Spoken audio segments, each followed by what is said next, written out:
नमस्कार। आज हम कोलकाता की टीपू सुल्तान मस्जिद में हैं। शुक्रवार का दिन है, जुमे का दिन है। लोग नमाज अदा करने के लिए आए हैं। पश्चिम बंगाल में जो पॉपुलेशन है 2011 की जनगणना के मुताबिक 27% मुस्लिम पॉपुलेशन पश्चिम बंगाल में है और यही आबादी पश्चिम बंगाल में सरकार बनाने में बहुत ही इम्पोर्टेंट रोल अदा करती है। और आज हम यही जानने के लिए टीपू सुल्तान मस्जिद में आए हैं कि इस बार पश्चिम बंगाल का मुसलमान चुनाव को लेकर क्या सोच रहा है और मुसलमानों के बीच में माहौल क्या है। तो नमाज ख़त्म हो गई और हमारे साथ पश्चिम बंगाल के लोग, यहाँ पर कोलकाता के लोग हैं। सबसे पहले शुरुआत करते हैं तो मुसलमानों के भीतर इस बार का माहौल क्या है? माहौल लोकल में वोट दिया जाएगा। जो अपना अच्छा काम करेगा उसको वोट देंगे हम लोग इंशाल्लाह। चाहे कोई भी धर्म का हो, धर्म से कोई मतलब नहीं। नहीं, मैं ये कह रहा हूँ लोकल का मतलब आप ये कह रहे हैं सब तो लोकल ही हैं यहाँ सारे कैंडिडेट? लोकल तो कैंडिडेट हैं ही हैं, मगर कहने का मतलब ये होता है ना, धार्मिक के हिसाब से लोग वोट देते हैं। तो अपना वो नहीं है एजेंडा। अपना एजेंडा ये है जो अपना काम करता हो पानी का, इसका, उसको वोट देंगे। तो मान लीजिए ये काम बीजेपी वाला करता तो देंगे? क्यों नहीं दूंगा? अच्छा काम करेगा तो मैं उसको वोट दूंगा। अभी तक के हिसाब से आपको क्या लग रहा है? अभी ममता बनर्जी अच्छी है। और ये जो लेफ्ट और कांग्रेस का गठबंधन हुआ है वो मुसलमान वोटों के लिए कुछ वो कोई इफेक्ट नहीं कर पाएगा ममता बनर्जी को। हा? ममता बनर्जी को उससे कोई फर्क नहीं पड़ेगा। तो मैं ये कह रहा हूँ जो आप कह रहे थे, क्योंकि बहुत लोग ये सोच रहे हैं कि ये एक इंडियन सेकुलर फ्रंट बन गया है, लेफ्ट से समझौता कर लिया है कांग्रेस का। तो ये जो वोट है, जो एक पॉकेट का वोट माना जाता है, एक सबसे बड़ा वोट बैंक है, इसमें बिखराव हो जाए। इस बार भैया वोट डिवाइड नहीं होगा, वोट पूरा एक तरफ ही जाएगा ममता बनर्जी को। और दूसरी तरफ आप बीजेपी को इस बार लड़ाई में कहाँ देख रहे हैं? बीजेपी कहीं नहीं है बंगाल में, कहीं नहीं है। वो खेला होवे, वो खेला खत्म हो गया उसका। नहीं, तो ये केवल मुस्लिम वोटर की वजह से? नहीं, जनरल आप देख लीजिएगा 2 मई को रिजल्ट, 2 मई का रिजल्ट देख के आपको मालूम पड़ जाएगा। ये मुस्लिम हिंदू का बात नहीं है। लोग यहाँ ममता बनर्जी को ही पसंद करते हैं, उनका काम बहुत बढ़िया है यहाँ पे। आप बताइए। बस ठीक है, उनका जो बात कहना है वो बिल्कुल सही है। आप ये देख रहे हैं कि प्राइम मिनिस्टर मोदी और अमित शाह, उनकी टीम अब बंगाल में एंट्री करने वाली है। आभास हो रहा है कि कहीं वो भी आ सकते हैं? वो आवाज़ जो है दिखावा है, वो वोट लौट करने का एक चक्रांत तो है जो बाहर से पब्लिक ला के भीड़ जमा के दिखाता है मेरा इतना मेजोरिटी है, ठीक है। लेकिन वोट ममता बनर्जी को ही मिलेगा, वोट लौट करेगा वो। अच्छा, एक बात बताओ, जो लोग कहते हैं कि मुसलमान जो है या तो सबसे पहले ये देखता है कि मुस्लिम कैंडिडेट है या नहीं, दूसरा ये देखता है कि कौन बीजेपी को हरा रहा है, ये देखता है मुसलमान। नहीं, ऐसा गलत बात है। नहीं, ऐसा कुछ नहीं। जो काम करेगा उसको वोट देगा, सीधा सा बात है। और मुस्लिम हिंदू का कोई सवाल नहीं यहाँ पर, ऐसा कुछ नहीं है। क्या करें? बोले वैसा कोई बात नहीं है। यहाँ वोट काम पे दिया जाता है। और ममता बनर्जी जो 10 साल से काम किए बंगाल के अंदर में, आप चल के बंगाल को घूर के देख सकते हैं। आप देखिएगा, आपको समझ में आ जाएगा कि क्या काम हुआ है। हम लोग के यहाँ एरिया में काउंसिलर है, एमएलए है, एमपी है, सबके तरफ से हर काम हो रहा है। बहुत लोग तो ये कहते हैं कि ममता बनर्जी ने मुसलमानों के लिए इतना ज़्यादा काम कर दिया कि उससे हिंदू नाराज है, उसका फायदा बीजेपी उठा लेगी। अरे नहीं भाई, ऐसा कुछ नहीं है, सबके लिए काम मलाई किया। मुसलमान खा लिया। अरे नहीं, क्या किया मुसलमान के लिए? जो भी किया सबके लिए किया, और सबके एक साथ लेके कर रहा है। आप देखिए पूरा घूम के देखिए पश्चिम बंगाल में सबको लेके एक साथ चल रहा है। एक साथ चलता है, सबको लेगा, कन्याश्री हो, आप रूपश्री ये हो। बताओ, कन्याश्री रूपश्री सब बोलते रहते। एक बात बताओ, तो फिर मुसलमान बीजेपी को कभी वोट क्यों नहीं देते? कौन बोलता है नहीं देता है? कौन बोलता है बीजेपी को वोट नहीं देता है? कौन बोलता? कैंडिडेट दिए, हाँ जरूर देंगे, क्यों नहीं देंगे? आम आदमी बोलता ही नहीं है कि हम लोग बीजेपी को वोट नहीं देते हैं। हम लोग बीजेपी को भी वोट देते हैं, ऐसा बात नहीं है। बोलता है कि सुनार बंगाल बनाएंगे, तो जहाँ बीजेपी का सरकार है पहले यूपी को सुनार बना लेना। क्यों हमेशा ये बात होने लगती है कि इस बार मुसलमान किधर है, क्या है? मुसलमान को वोट बैंक कब तक देखा जाएगा? जब तक ये हिंदुस्तान रहेगा। आगे बोलिए। आपके पास जो सवाल है, अगर मान लिया जाए कि मैं अगर बीजेपी करता हूँ या हम बीजेपी सपोर्टेड हैं भी, तो हमारा क्या नारा होना चाहिए? यही कि जय सिया राम, जय श्री राम, और क्या हरे कृष्णा हरे हरे या बीजेपी घड़े घड़े, हमारा क्या नारा होना चाहिए आप बता दें। हम अगर बीजेपी करते हैं तो क्या बीजेपी यही सिखाता है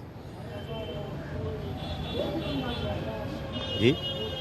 आपने कहा वसुधैव कुटुंबकम यस्नासी स्वयं प्रज्ञा शास्त्रं तस्य कुरुति किम लोचनाभ्याम अभि नस्य दर्पण किं करिष्यति, ये नहीं पढ़ते आप, सिर्फ वसुधैव कुटुंबकम पढ़ते हैं। उसके आगे भी और श्लोक हैं, विद्या ददाति विनयम विना ददाति पात्रतम पात्रत्वात् धर्मा पुनोति धनात् धर्म तथा सुखम अयं निजः पुरोवेति गणना लघु चेत श्याम उदार चरित्र नाम तो वासुदेव कुटुंबकम यस नास्ति स्वयं प्रज्ञा शास्त्रं तस्य कुरुति किम। क्यों नहीं पढ़ते आप? सिर्फ बीच से निकाल के सबका साथ सबका विकास सबके साथ सलामती आप करते हैं। फिर आप ही का श्लोक कहता है काव्यशास्त्र विनोदेना कालो गच्छति धीमताम व्यसनेन चमुर्खानांग निद्रिया कलहनवा आप दामा पतंतीनांग ही तो प्यायाति हेतुताम मात्र जंघाई विश्वस्य अस्तम भी भवती बंधने। हम मुसलमान जब तक इस धरती में आए कटते आए हैं, कटेंगे और कटते रहेंगे। हमारी तारीख है कि हमको हमारा हिस्सा नहीं मिला। मेरठ से लेकर दिल्ली तक 60,000 आलिम दीन पैर पर लटके हुए थे, कोई हमारा पुरसाने हाल नहीं था। हमने आज़ादी दी है, ये मैंने दी है, ये मेरी मिल्कियत है, आज मुझे अलग किया जा रहा है। आप जब तक हिंदुत्व का एजेंडा लेके चलेंगे कोई काम नहीं बनेगा। इसलिए कि जो लोग हैं हिंदुत्व जिसमें हर छोटी ज़ातें और मीडियम क्लास की ज़ातों को हिंदू बना करके सामने पेश किया जाता है और मारपीट दंगे कराते हैं ये बड़े लोग। आपको 4 हिस्से में बांट दिया गया है, क्षत्रिय, वैश्य, शुद्ध और ब्राह्मण। पहले ये 4 एक नहीं हैं, इनके 4 खुदा अलग अलग हैं। बल्कि हिंदुओं में अब तक तो मुझे मालूम है कि ये 42 जात में बटे हुए हैं, जहाँ तक मैंने देखा है। एक बात तो आप मानोगे, आपकी सारी बात ठीक है, आप भी तो मानोगे कि मुसलमान भी, आप एक्सेप्शन है और आपने बहुत अच्छी बात कही। माहौल क्या है, मैं बहुत सारे जगहों पर गया, अभी तक आप जैसी बात करने वाला कोई मुसलमान किसी मस्जिद में मुझे नहीं मिला। हालांकि बहुत सारे लोग अच्छी अच्छी बातें करते हैं, लेकिन मेरा सवाल ये है कि मुसलमान में भी जाहिलियत, पढ़ाई लिखाई की कमी है, उनमें साक्षरता की कमी है, सुनिए जागरूकता की कमी है, वो भी कट्टरवाद की तरफ जाते हैं। जो कट्टरवाद की बात करता है मुसलमान उसके पीछे खड़ा होता है। जो धनबल वाला आदमी होता है, जो ताकत वाला आदमी होता है, मुसलमानों में जो एक तरह से ताकत दिखाता है, अस्त्र की, शस्त्र की, शरीर की, मुसलमान उसके साथ जाता है। जो कट्टरवाद की तरफ बोलता है मुसलमान उसकी तरफ जाता है। तो एक सवाल खड़ा होता है कि फिर आप कहाँ मेन स्ट्रीम में जा रहे हो, अपने को अलग खुद कर रहे हो। जहाँ तक आपने कहा जाहिल का सवाल है, तो जाहिल अनपढ़ नहीं होता है, पढ़े लिखों के हमारे इस्लाम में जाहिल कहा जाता है। ठीक है, जाहिल जो लफ्ज़ है, ये जाहिल पढ़े लिखे, जो लोग पढ़े लिखे होते हैं वो पढ़ लिख करके हट करके जब बात करते हैं वो जहालत की बात करते हैं। अनपढ़ तो जाहिल हो नहीं सकता, अनपढ़ जाहिल नहीं हो सकता। मज़हब इस्लाम में पढ़ा लिखा जाहिल है। हमारे यहाँ जाहिल, हमारे अल्लाह के हबीब अलैहिस्सलाम ने हज़रत अबू जहल को जाहिल कहा। वो तो मतलब जो है सो क्या बोला था, अबुल हकम था, हिकमतों का बाप था। अल्लाह के हबीब ने कह दिया कि अबू जहल जाहिल है, तो पूरी कौम रहती दुनिया तक उसे जाहिल कहेगी। तो पढ़ा लिखा आदमी जाहिल होता है, अनपढ़ जाहिल नहीं होता। सबसे पहले ये है। और जो जहाँ तक कट्टरवाद की बात है, तो मुसलमान में कोई कट्टरवाद नहीं है। जिस तरह इस्लाम में तवाइफ हराम है, तवाइफ खाना हराम है, शराब हराम है, उसी तरह इस्लाम में आतंकवाद हराम है। देखिए एक मिनट, मैं किसी धर्म पर सवाल नहीं उठा रहा हूँ। हाँ, सारे धर्म एक ही कहते हैं, सारे धर्म उतने ही अच्छे हैं, सब मानवता की बात करते हैं, सब मानव मूल्यों की बात करते हैं, सब एक ही ईश्वर की बात करते हैं, सब भाईचारे की बात करते हैं। मानने वालों में गलती हो सकती है। क्या होता है कि लोग एक ईश्वर की बात नहीं करते। ये मैंने फिर अभी क्या, काव्यशास्त्र विनोदना कालो गच्छति धीमताम व्यसनेन च मूर्खानां। अगर तुम नेक नियति और अच्छे को नहीं मानते हो तो इस धरती पर सबसे बड़े मूर्ख हो। ठीक है, अगर हम लोग मतलब ये कहते हैं कि जैसे आप बड़े लीडर हैं, अच्छे लीडर हैं, ये हम मान करके आपको चलते हैं। आपका जाहिर और है, बातिन और है, तो हम जाहिर समझ के आपको वोट देते हैं। बातिन क्या है? बातिन में अगर शैतानी छुपी है तो हम तो देख नहीं, हम अंतर्यामी थोड़ी नहीं कि आँख फाड़े और आपके दिल को देख लें। ये तो बाद में पता चलता है कि मैंने वोट दिया तो पता लगा कि नहीं, इनका जाहिर और था और बातिन और है। जाहिर में इंसान और बातिन में ये शैतान है, तब हम अलग होते हैं। हम लोग कुछ दूसरी बात कर गए और लंबी कर गए। वैसे पश्चिम बंगाल के चुनाव का माहौल आप क्या देख रहे हैं? पश्चिम बंगाल का चुनाव यही है कि ममता दीदी आएगी यहाँ, और क्या। और अब फाइट में बीजेपी ही है। देखिए फिर वो बीजेपी कहेंगे तो बीजेपी वही है कि ये हिंदू मुस्लिम लेकर के चल रही है, इसके साथ दूसरा कोई एजेंडा नहीं। ये मुसलमान को हटा दे, ये पूरे हिंदुस्तान में इसको एक वोट नहीं मिलेगा। ये लफ्ज़ मुसलमान अपने एजेंडे से हटा दे बीजेपी, मेरा दावा है आपसे कि उसको हिंदू भी वोट नहीं देगा। लेकिन लफ्ज़ मुसलमान हटा दे बीजेपी। आप बीजेपी को सुनाइए कि मुसलमान कहता है कि लफ्ज़ मुसलमान तुम अपने एजेंडे से हटा दो, तुम अपने एजेंडे से लफ्ज़ मुसलमान हटा दो, जिस तरह ईसाई हटाते हो। हिंदुत्व को सबसे ज़्यादा खतरा इस हिंदुस्तान में ईसाइयों से हुआ है, मुसलमानों से नहीं। आज सबसे ज़्यादा हिंदू ईसाई बन रहे हैं, लेकिन उसकी तरफ उसका मतलब ध्यान नहीं जाता। उसको कहिए कि सिर्फ लफ्ज़ मुसलमान हटा दो। देखिए मुझे आपसे बात करना बहुत अच्छा लगा और मेरी मजबूरी है कि मैं लोगों से भी बात करता हूँ, समय बहुत करे, कुछ और लोगों से बात करता हूँ। बहरहाल आपका नाम क्या है और आप क्या करते हैं? मेरा नाम मोहम्मद अनस है, मैं यहाँ सामने हमारी छोटी सी दुकान है, उसमें काम करता हूँ। तो फिर ये श्लोक और ये सब चीज़ें कैसे? मैं पढ़ा हूँ ना, हमारे नाना जान टीचर थे, मैंने कहा मैं संस्कृत पढ़ूंगा, पर मैं कुरान पढ़ता हूँ, संस्कृत नहीं पढ़ सकता क्या? तो नाना जान ने पढ़ने दिया? जी बिल्कुल पढ़ने दिया, क्यों नहीं पढ़ने दिया? अरे संस्कृत तो हम भी पढ़े, एक श्लोक याद नहीं है। अरे आपको याद नहीं तो ये आपका कसूर है, मेरा थोड़ी ना। ये कसूर आपका है, मेरा थोड़ी ना। नहीं कसूर नहीं, दिलचस्पी की बात है। दिलचस्पी, हम तो हर चीज़ से दिलचस्पी रखते हैं, हम हर चीज़ से दिलचस्पी रखते हैं। आप जो ही सवाल अपने ही बारे में पूछ लीजिएगा, कुछ ना कुछ तो हम आपको बता ही देंगे। सिर्फ आप हमारे बारे में पूछेंगे तो मैं तो बता ही रहा हूँ, पर अगर आप अपने बारे में हिंदू हैं अगर पूछ लेंगे तो मैं बता ही दूंगा इंशाल्लाह। सिर्फ अपने ही बारे में दिलचस्पी रखना कमाल नहीं, बल्कि आपके बारे में रखो, ये ज़्यादा कमाल है। आप क्या कह रहे थे? कह रहे थे तो आप बोल रहे थे ना, जे मुस्लिम कैंडिडेट नहीं दिया बीजेपी, बीजेपी तो 9 कैंडिडेट दिया। मैंने ये नहीं कहा मुसलमान बीजेपी को वोट क्यों नहीं करता, मैंने ये कहा। पहले तो अपना ये डिवाइडेशन रूल हटा दीजिए, देखेगा वोट क्यों नहीं दे रहा है। आप जो जात पात का वोट कर रहे हैं ना, आप बोले नौ मुसलमानों को टिकट दिया बीजेपी ने, तो ठीक है। क्या वो कलकत्ता में उसका मजबूरी है, इसलिए वो दे रहा, नहीं तो नहीं देता वो। यूपी में क्यों नहीं दिया? यूपी में एक भी दिया एक भी नहीं दिया है। आप हाँ, 9 मुसलमान को वोट टिकट दिया बीजेपी ने, तो 9 जगह मुसलमान बीजेपी को वोट देंगे? नहीं देंगे उसको, वो सिर्फ दिखावा के लिए दिया है। जब कैंडिडेट नहीं देता है तो मुसलमान कहते हैं बीजेपी कैंडिडेट क्यों नहीं देता? कैंडिडेट तो यूपी में क्यों नहीं दिया? यूपी में क्यों नहीं दिया? यूपी तो सबसे बड़ा कॉन्स्टिट्यूंसी है, हिंदुस्तान का सबसे बड़ा कॉन्स्टिट्यूंसी हाँ यूपी है, वहाँ के क्यों नहीं दिया? वहाँ एक भी नहीं दिया है। क्यों नहीं दिया? यहाँ इसलिए दिया कि यहाँ एक मुस्लिम जो है उठ के खड़ा हुआ, बोले भैया हम पीर ज़्यादा है, वो मुसलमान का वोट काटेगा, इसलिए देगा। क्या किया गया? मुसलमान के इलाके में उसको डलवा दिया। क्या कि जो हिंदू मुस्लिम करेगा वहाँ पर बीजेपी। फुरफुरा शरीफ वाले जो है वो भी समझिए कि बीजेपी की तरफ से वो बी टीम है, वो काटने वोट कटुआ है वो सब। अच्छा, आपको क्या लगता है ओवैसी साहब बड़ा हल्ला कर रहे थे, मैं यहाँ आऊंगा वहाँ आऊंगा, आए नहीं? वो इसलिए नहीं आए ना कि पीर ज्यादा देर खड़े हो गए, वो तो उसी का सपोर्ट में खड़े होते ना। वो अगर नहीं रहते तो वो उसका अगेंस्ट में खड़े हो जाते। अब देखा कि वो जो नहीं है तो इसलिए उसके जगह में वो खड़े हो गए। बात तो एक ही आप है। क्या कह रहे हैं? वो नहीं जीतेगा। कौन? बीजेपी को वोट नहीं मिलेगा यहाँ तो, यहाँ बीजेपी को वोट नहीं मिलेगा। अरे मुस्लिम का नहीं मिलेगा ना, और सबका तो मिल ही रहा। और सबको तो मिला, उससे मिलने से क्या होगा? मेन तो मुस्लिम का है ना, मुस्लिम को वोट नहीं मिलेगा बीजेपी को। मुस्लिम जिसको वोट देगा बंगाल में वही जीतेगा। वही कैसे जीतेगा? बीजेपी ममता दीदी ही आएगा, ममता दीदी ही आएगा, कोई नहीं आएगा।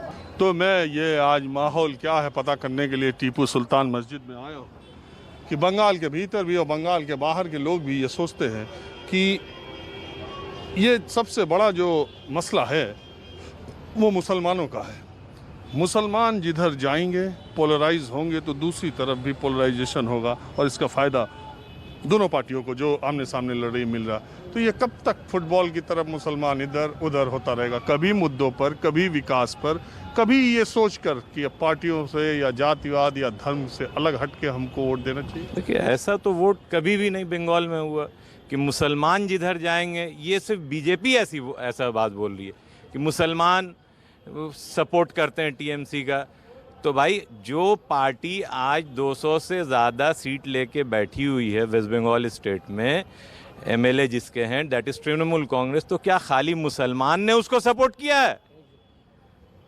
32 साल लेफ्ट जो बैठी रही तो क्या सिर्फ मुसलमान ने सपोर्ट किया है? बीजेपी या basically trying to polarise the country और पोलराइज द स्टेट। तो वो चीज़ यहाँ नहीं चलेगा। यूपी नहीं है कि यहाँ सिर्फ और सिर्फ धर्म को आड़ बना करके आप यहाँ के लोग जो भी हैं, हिंदू हों, मुस्लिम हो, बंगाली हों, और बिलखुसूस बंगाली कल्चर ऐसा है कि जो इलिटरेसी का कोई वहाँ मामला नहीं है, दे आर ऑल लिटरेट। तो आप उनको ज़्यादा मिसगाइड नहीं कर सकते हैं। सिर्फ मुसलमान ही अच्छा, एक बात बताओ, अगर ऐसा ही था तो ये इलेक्शन का जब शुरू हुआ, जब सरस्वती पूजा और श्री राम का नारा लगना शुरू हुआ, दुर्गा पूजा की बात करनी बीजेपी ने शुरू की, तो ये ममता बनर्जी अपनी जनसभाओं में दुर्गा पाठ और ये श्लोक क्यों सुनाने लगी, अगर ऐसा नहीं था तो? नहीं, आप एक बात बतलाइए, विक्टोरिया मेमोरियल आपको याद होगा, फंक्शन हो रहा, हमारे ऑनरेबल प्राइम मिनिस्टर थे वहाँ, वो फंक्शन किसका हो रहा था? नहीं, वो तो गवर्नमेंट का फंक्शन था, वहाँ नारा लगा। इंटरप्टिंग यू, बीजेपी के लोगों ने लगाया, क्यों? राम के नाम को आप क्यों बदनाम कर रहे हो यार?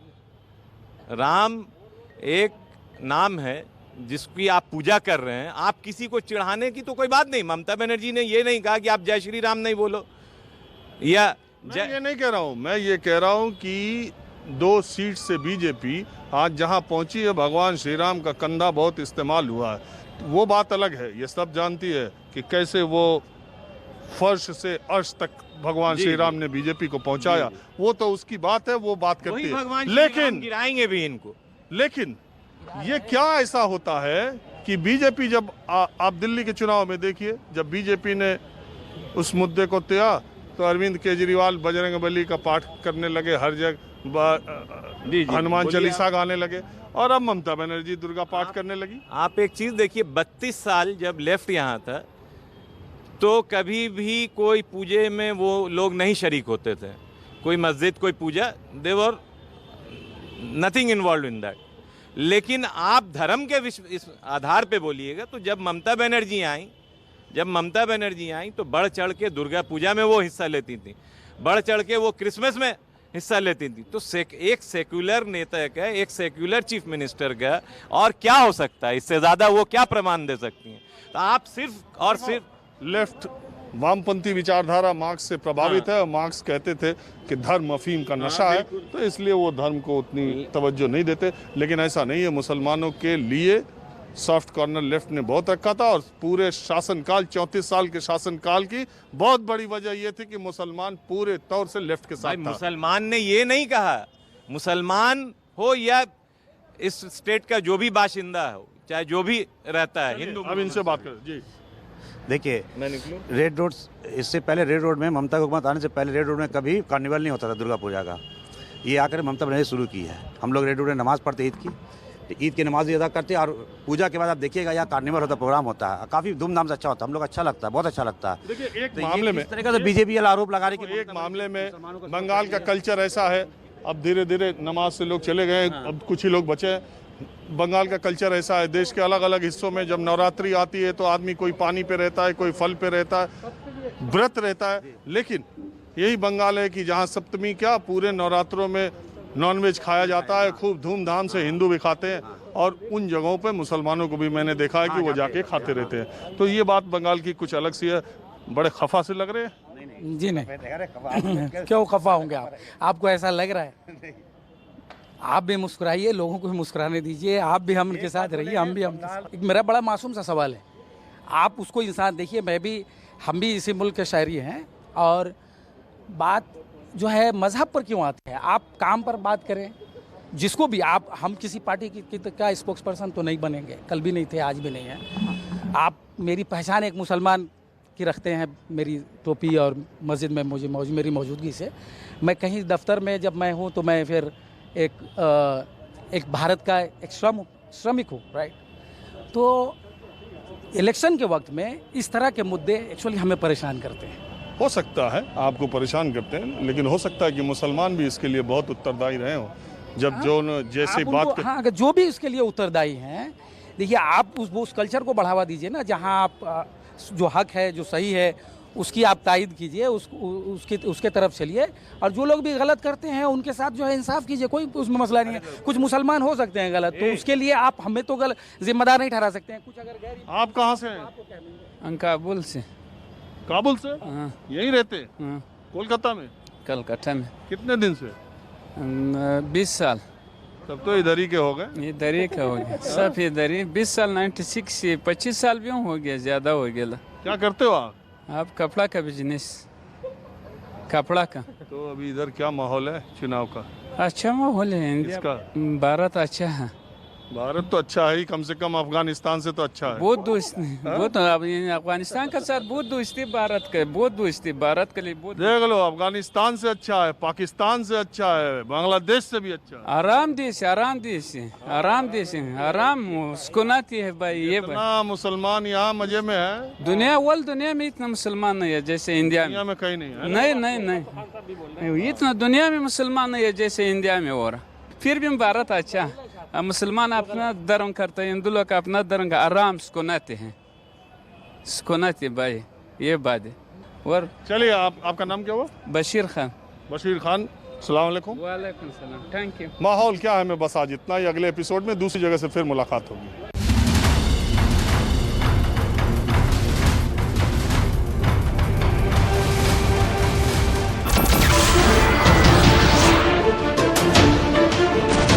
नमस्कार, मैं हूं मानक गुप्ता।